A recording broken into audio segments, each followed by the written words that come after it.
My wife is divorcing me. Why? Well, she's trying to pull something on me, a giant stunt. She thinks she's going to get a large amount of money, but there's a secret I haven't told her yet. Let me share it with you. People can be so funny sometimes. They would go to any length to use you and hurt you, and when you do the same to them, you suddenly become the bad guy. I'm 51 male, and this is about my second wife, Elior. Elior and I have been together for more than 3 years. I lost my first wife to a car accident 10 years ago when my daughter was 12 years of age. I've been single since then, and then 3 years back I met Elior at a bar. My daughter turned 18 that year and she moved out the town to her college in Manhattan. It was a very lonely phase of my life, and I used to hit the bar almost every day after work. When I lost my first wife, it was indeed a very difficult phase of my life, but I had to quickly bounce back to life because of my daughter. I had to be strong for her. We both were each other's support system, hence when she left for college, my life became void and I started drinking regularly and sat at the bar until midnight to kill my boredom. Elior was the bartender at that place, and since I was a regular at the place, and probably the only one who sat there until midnight every night, most of the staff knew me. After a week or so, Elior approached me and asked me if I was doing okay. That's how we became friends and started to date. She was way younger than me, so I wasn't sure before taking it to the next level, but Elior made the first move and asked me out. It was a good distraction for me to kill my loneliness, but I've never thought about having a long-term relationship with her. Merely because she's 11 years younger than I, but she was well matured for her age. She was a single mother to a 2-year-old son. Her boyfriend abandoned her when she was pregnant, hence she's been raising the kid alone. We connected over our sob story. When it started getting serious between us, I informed my daughter about it, and she kinda supported me to take it forward. She knew how lonely I'd been when she moved, and she wanted the best for me. So, after a year of dating, we married in a closed ceremony. Elior had no family members, apart from her son and her sister. They both were abandoned by their parents when they were toddlers, and they were raised in an orphanage until they both moved out to make a living of their own. Is it true that loneliness makes you vulnerable? And that's what's happening to me. I was very vulnerable at the time. Hence, I never thought anything and just went with the flow of falling for Elior. The first year of our married life was so great. We were happy and in love and went on trips and parties. Her son was a little munchkin roaming about in the house. It made me reminisce about the time when my daughter was his age and used to run around the house. I loved her son as my own. I did. Elior soon left her job because she wanted to give a full time to her son, whom she had been neglecting all those years for her career. I didn't mind her leaving the work field because I was earning decent. I have a real estate firm, which is kind of my family business because my father started it, and after his retirement, I just took it over. It was during my school year of marriage when my daughter visited me for Christmas. She asked me to be cautious about spending money on Elior.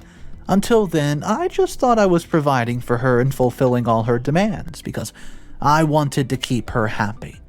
I used to treat my first wife in a similar way, but she was a simple woman. Didn't have a taste in expensive items, but Elior, Elior was a fashionista, and she had a thing for expensive clothes and accessories. Maybe that's when my daughter saw it from a neutral lens, and she just sent something. That's why you should not feel less yourself in a relationship. Else, you would end up following your partner like a puppy. In my case, I felt she was way younger and beautiful to be married to me. Hence, I pampered her to the core. That's where I went wrong. After my daughter cautioned me about overspending, I kept a check on fulfilling Elior's demands, and this did not go well with Elior. She added the math and concluded that my daughter had instigated me against her. The thing was, soon after our marriage, when Elior left her job, she asked me if we could have a joint account. The reason was that she did not want to ask me for the money every time she needed it, and I could not give away my cards to see her swipe.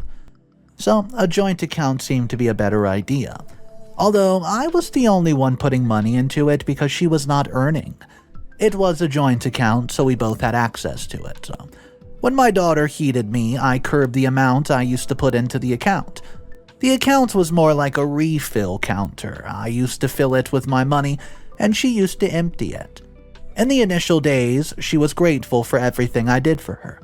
As soon as I got serious about her, I got her son moved from a community school to one of the best schools in the town where my daughter used to go. She thanked me profusely that day, and even when I took her out for lunch and dinner in fancy places, she used to feel gratitude about us.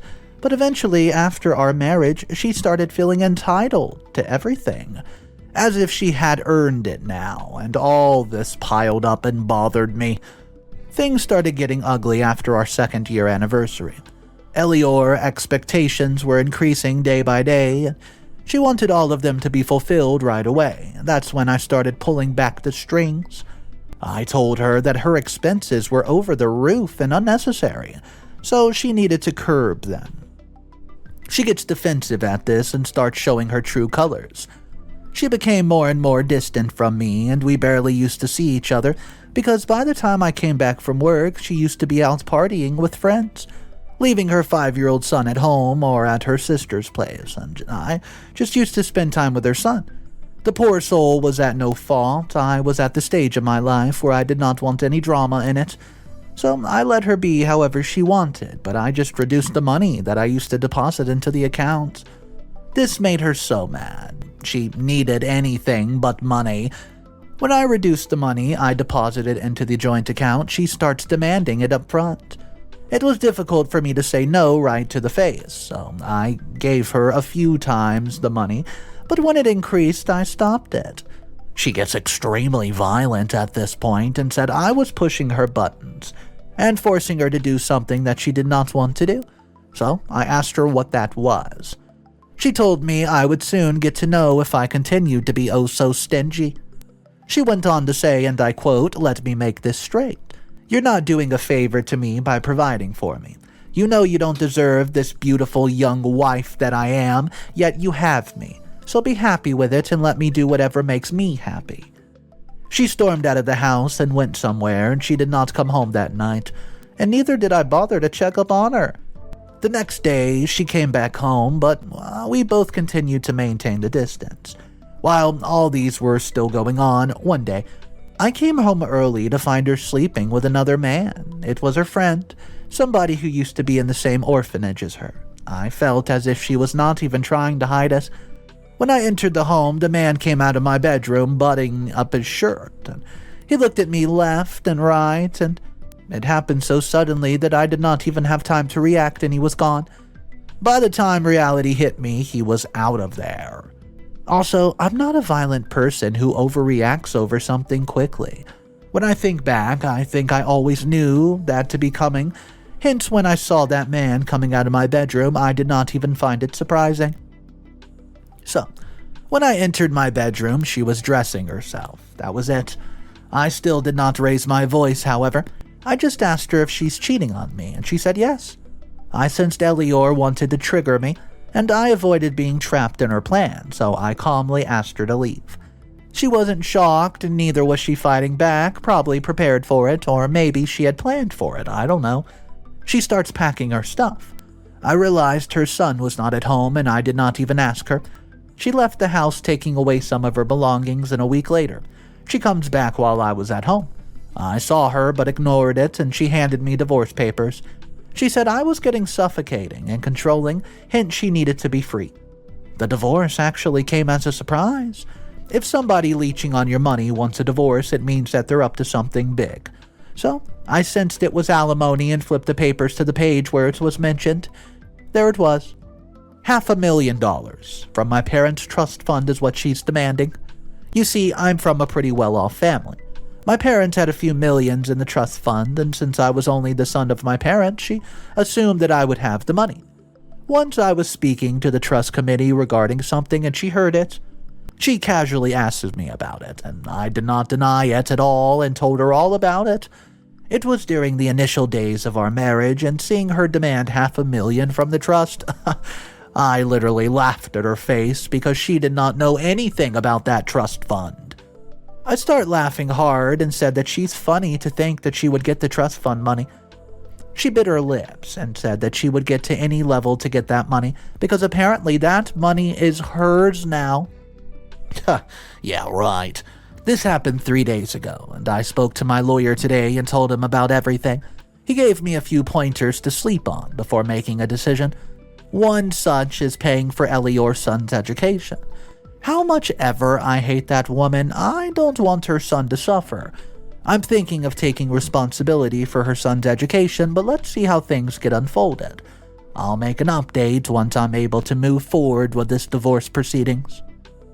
Update number 1. So, the last few months have been hectic, guys. I just had to let it all sort out. I have not signed the divorce papers yet, and Elior thinks that she's at an advantage. She thinks I want her back, hence I'm delaying the process. But she doesn't know anything. The trust fund does not belong to me. My parents have willed it for my daughter. And I agreed to that, and the income I'm generating from my business is sufficient to keep my expenses afloat, but Elior didn't know this. Her lawyer approached us for an out-of-court settlement. He said there's no need for a long, lengthy court battle if I agreed to give in to her demands and get done with the divorce already. He said that since I'm not able to provide for her lifestyle, it's better that she takes away what is hers and moves on. Really? What is hers? She has nothing. She deserves nothing. We didn't fight back, saying we wanted to make the matter the court case because we did not agree to her terms. I did not burst her bubble and did not tell her about the trust fund money belonging to my daughter. I let her live in her delusional little life. Meanwhile, she was trying her best to make me feel jealous. She posted pictures of herself with her boyfriend every other day, and fancy restaurants, spas, vacations, you name it. I realized she was using the money from the joint account to fool around with her loser boyfriend. I was depositing the money into that account for her son, but she chose her temporary lavish lifestyle over her son's education, and that was not much money left in the account by the time, so I let her use it all. Even if I closed it at the time, half the money would have gone to her. So there's no point in closing it. I didn't want to give her any hint on my next move, so I kept it low-key and let her be. When the money was gone, she was expecting it to be refilled at the start of the month as usual, but I didn't do it. I let her wait and plead, and she messaged me that I needed to deposit the money for her son's school fees and for other household needs, but I ignored her. She turned abusive at my ignorance and said that she would take revenge for every penny I was depriving her of. When she was done venting out, I went to the bank and closed the joint account on the grounds of ongoing divorce. The moment that she got the notification of the account's closure, she charged me, spamming my phone with all sorts of abusive messages, voicemails. I saved every one of them. You understand what I was going to do about it, right? In fact, I saved some of her bikini photos with her boyfriend on that vacation. On the day of our first court hearing, she had the audacity to come to the court in arms with her drug-addicted boyfriend. I'll get to that part in a minute.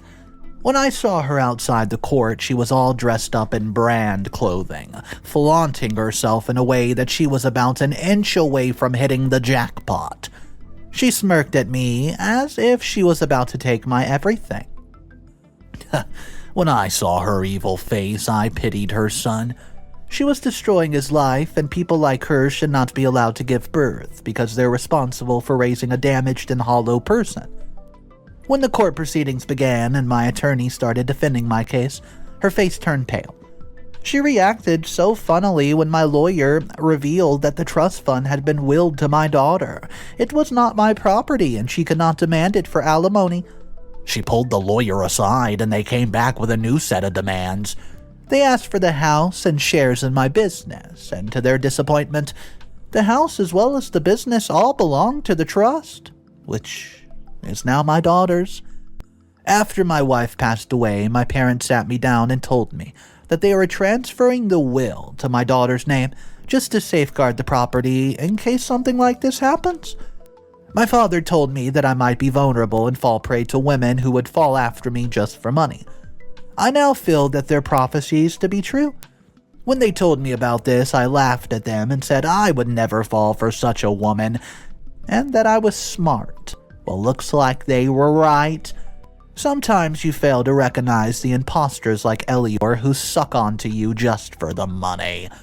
I won't blame anybody but my vulnerability or my, maybe, loneliness, that I failed to see through her fake mask of love and compassion. When she could not get anything from me, she demanded the child support. But before my attorney could defend my case, the judge dismissed the pleadings and asked for them to file a fresh set of terms, because according to the law, you can't place a fresh demand on the spot. The judge said it was not her shopping boutique, that she could bargain with however she wanted. Court was dismissed, and a next date was given. After a week or so, we received the documents with a fresh set of terms. $5,000 monthly allowance for herself as she was not working, and child support for her son. I could have agreed to the child support if she had not wasted the money from the joint account to rub the vacation pictures in my face. I was determined not to agree to any of her terms, and my lawyer did his job well in preparing my case. Me and my lawyer dug all sorts of information required to leave her penniless. The next hearing date was almost a month later. She came to the court with her usual swag, but the glow was less compared to the last time. The sorrow of losing the opportunity to get a dime of my property took away her glow. My lawyer defended her terms. Child support was the easiest one to get rid of because he was not my son. They still wanted it on moral grounds as a stepfather. But my lawyer just argued that she was flaunting the money from the joint account on her vacations. That, well, she's not using it for her son's education. I told the court the same thing as I mentioned above. I did not mind providing the education for the child, but she would just misuse it for her own gains. For her claim of $5,000 a month, my attorney presented all the photographs of her vacationing with her boyfriend with my money, and then abused me over chats and voicemails for not providing her enough. We alleged a case of verbal abuse on her and used it to dodge the monthly allowance. It wasn't as easy and smooth as it sounded in a single sentence, but yeah, finally the court dismissed all her stupid terms and granted divorce on the basis of verbal abuse, torture, and money extortion. The court even asked us if I wanted to sue her for these allegations, but I did not. I know she had nothing to pay the compensation anyways, and my motive was just to not leave her a penny, and that was successful. Winning a case against a woman is not easy in court these days, but if you're genuine and cautious, and plus if you hire a good lawyer, then it's possible. I'm planning to visit my daughter and spend time with her away from this place. I hope I get over it soon. This time, I'm not going to repeat the mistake I made with Elior. I've let my loneliness shadow my reasoning, but now I'm planning various ways to keep myself distracted. And marriage now off my radar forever. I'll make an update if anything develops, otherwise, this will be the end of it. Thanks for engaging in my post, and please don't make a decision just because you're lonely and desperate to have somebody by your side. Update number 2. Hey guys, I was lurking around on this page lately, so I thought about updating it because, well, why not? As I close my last post, I mentioned my divorce from Elior. Apparently, she was tired of asking me for the money every time she needed something, and she was annoyed when I said no, so she thought of a better option, divorcing me and taking $500,000 from a trust fund. Funny, yeah, joke's on her that she did not get a penny. I think I forgot to mention a few details about her boyfriend in the last update, so here it is. During the divorce proceedings, I got to know that the boyfriend with whom she was fooling around with was the actual father of her son. He abandoned her when she was pregnant, but when she started flaunting her newfound profound lifestyle, right there on social media, he came rolling back to her, and she accepted him because he was the father of her son. That was the reason he roamed around in my house having fun with her. Apparently, I was the other guy for him, and he was the father of her child, funny enough.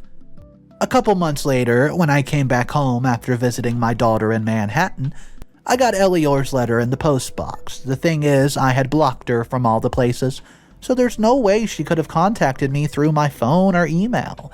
I'm guessing she would have come to visit me, but I wasn't around for 2 months, hence she just dropped off the letters.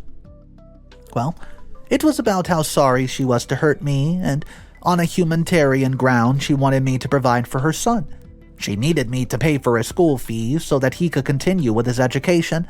Not sure if I've mentioned this before, but I got him admitted to an international school. He used to study in a community school before.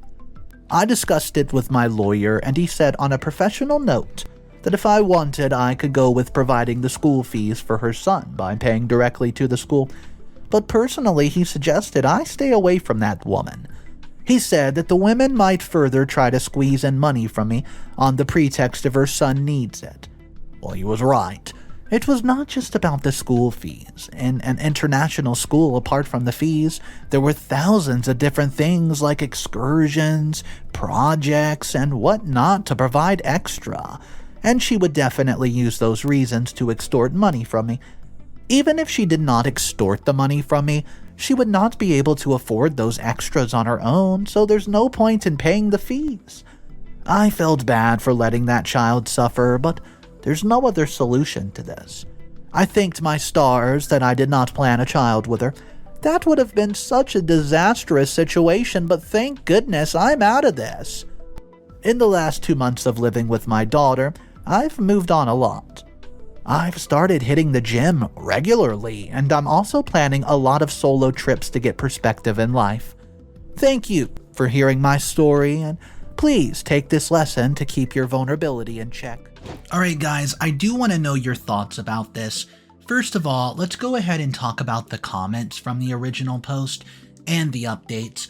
A lot of people were saying how OP should have given some of the money for the kid to go to a better school.